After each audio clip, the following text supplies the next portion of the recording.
बेलपत्र की उत्पत्ति कैसे हुई सुन लीजिए। एक बार गंगा और मां लक्ष्मी दोनों महादेव के पास आई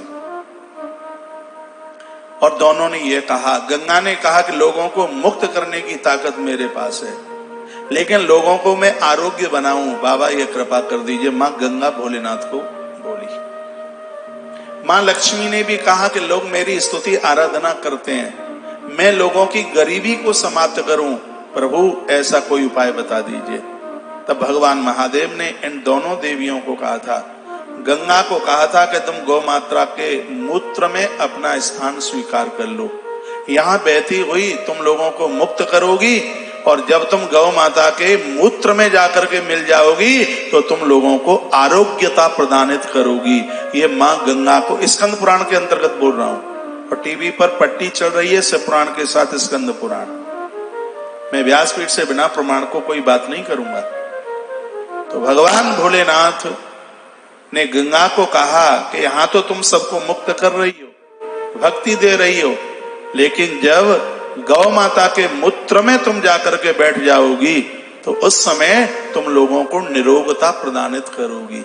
गौमूत्र को लेने से लोगों को आरोग्यता मिलेगी। ये मां तो गंगा को भगवान भोलेनाथ ने कहा। मां लक्ष्मी ने कहा कि लोग मेरी स्तुति नारायण के संग करते हैं, मैं लोगों की गरीबी का त्याज्यन करूं, ऐसा कोई उपाय बता दीजिए। भोलेनाथ ने कहा, तुम गौ माता के गोबर में जाकर के बैठ जाइए। भगवान शंकर बोले कि तुम गौ माता के गोबर में जाकर के बैठ जाइए। मां पार्वती भी बगल में खड़ी हुई थी।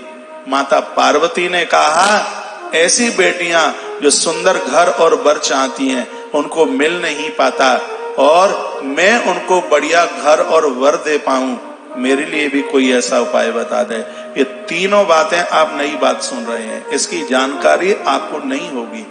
माता पार्वती बोली कि मैं बेटियों को, कन्याओं को अच्छा घर और वर दे पाऊं, उसके लिए मैं क्या करूं, ये कृपा कुछ कर दीजिए।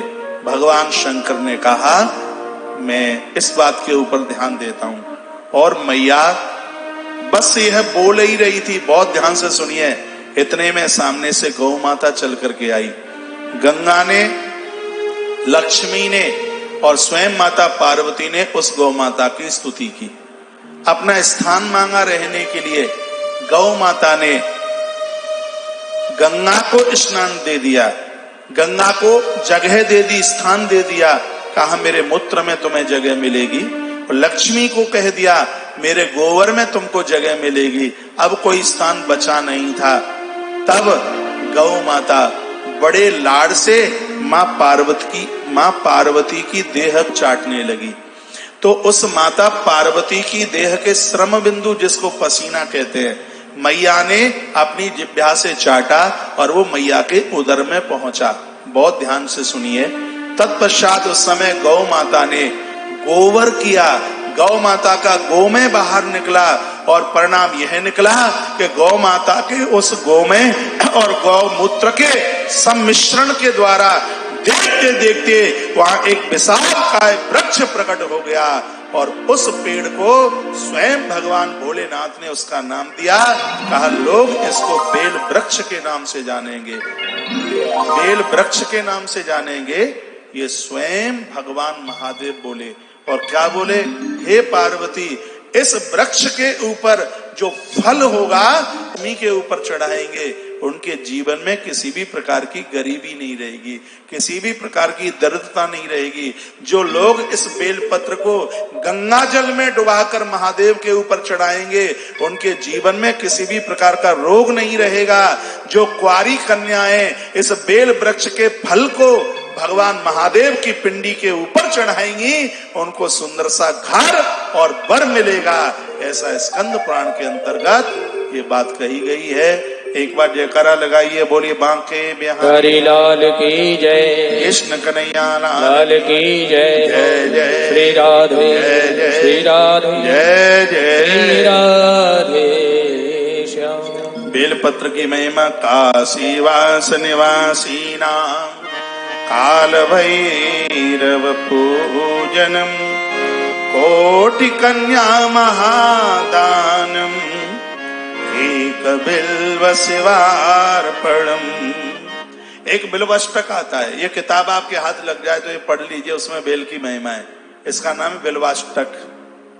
कहा गया है कि काशी में विश्वनाथ का दर्शन करने से, भैरवनाथ का दर्शन करने से, वहां बड़ी उसकी महिमा है उस दर्शन की, जो फल मिलता है, और उससे ज्यादा फल कोटि कन्या महादानम।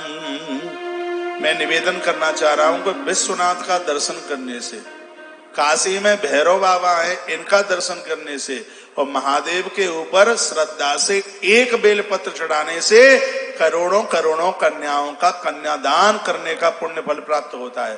एक बार फिर सुन लीजिए, बाबा विश्वनाथ की शिव पिंडी का दर्शन करने से, वहां भैरवनाथ के मंदिर में दर्शन करने से, और महादेव की पिंडी के ऊपर श्रद्धा पूर्वक एक बेलपत्र चढ़ाने से कोट कन्या महादानम, एक बिल्व शिवार्पणम, एक बेलपत्र चढ़ाने की ये इतनी बड़ी महिमा है। दर्शनम बिल्व पत्रस्य स्पर्शनम पापनाशनम अघोर पाप संहारम एक बिल्व शिवार्पणम। कितना भी बड़े से बड़ा अपराध पाप क्यों ना हो, दर्शनम बिल्वपत्र से, सिर्फ बेलपत्र के दर्शन करने से, स्पर्श करने से पाप नष्ट हो जाते हैं। और भोलेनाथ के ऊपर श्रद्धा से बेलपत्र चढ़ा दें तो कई जन्मों के पाप जल करके राख हो जाते हैं। स्कंद पुराण में 3 पत्तियों से लेकर 21 पत्तियों तक के बेलपत्र का वर्णन किया है।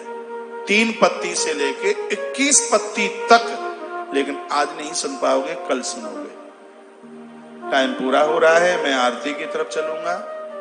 अभी रुद्राष्टक का पाठ होगा, पूरी बात सुन लीजिए।